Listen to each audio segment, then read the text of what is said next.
นี้มีสูตรการที่น้ำยาพาสลาในดินมานำเสนอเนาะในนั้นเป็นวิธีง่ายๆที่เห็นเนาะมันจะมีอุปกรณ์ก็คือมีน้ำปลาแล้วก็มีไข่อย่างที่สำคัญแล้วก็มีถ้วยสำหรับตีไข่เนาะหลังจากนั้นเราก็เริ่มได้เลยเนาะเดี๋ยวก็ไปในถ้วย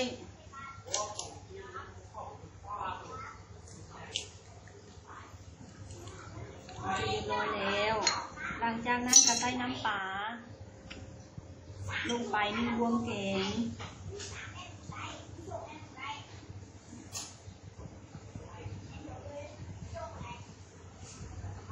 น้ำปลา1 บวงแกงเนาะลงไปไข่หลังจากนั้น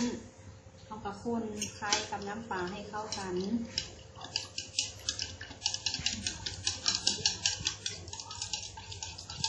ตีให้เข้ากันละเอียดเป็นเนื้อเดียวกันหลังจากนั้นเราก็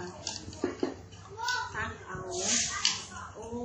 หลังจากนั้นเราก็มีน้ำดื่มสะอาดเนาะที่เตรียมมาไว้ประมาณ 1.5 ลิตรเพื่อเราจะมาใส่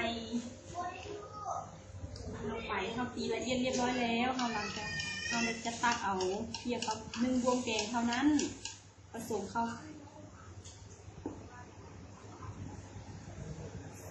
ลงไปในน้ำสะอาด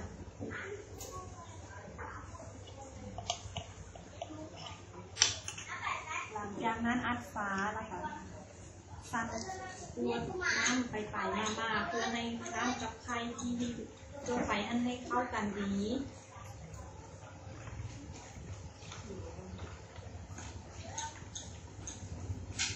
ถ้าสังเกตเบื้องเมื่อเข้ากันดีแล้วเราก็จะวางไว้ถ้าสังเกตเห็นเมื่อเข้ากันดีแล้วมันจะเป็นน้ำสีขาวขุ่นหลังจากนี้เราก็นำทุกน้ำนี้ไปตากแดดไว้ประมาณ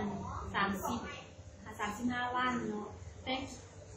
ตากแดดขึ้นกับแดดถ้าว่าแดดกล้าเกินไปก็จะ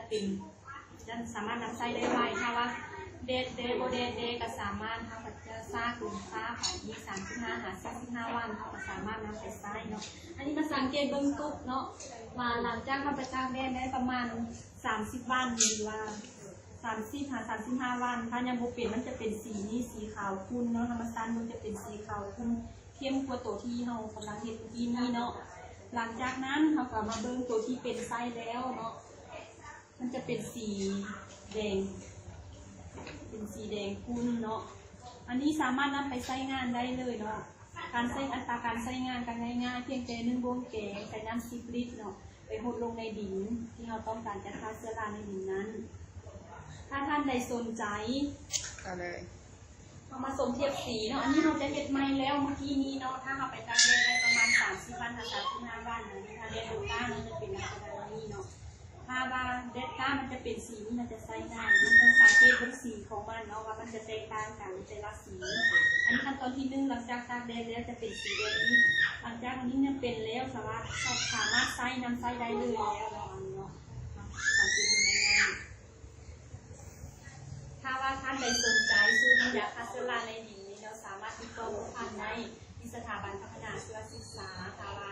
สนใจต้องการสู้หรือว่าต้องการคำแนะนำใดๆขอเชิญท่านเข้ามาที่สถาบันชีวศึกษาของพวกเรา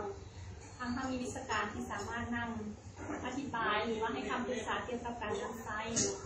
ฟรีโดยที่ไม่คิดค่าเสียเวลาหรือค่าใดๆทั้งนั้นขอขอบใจ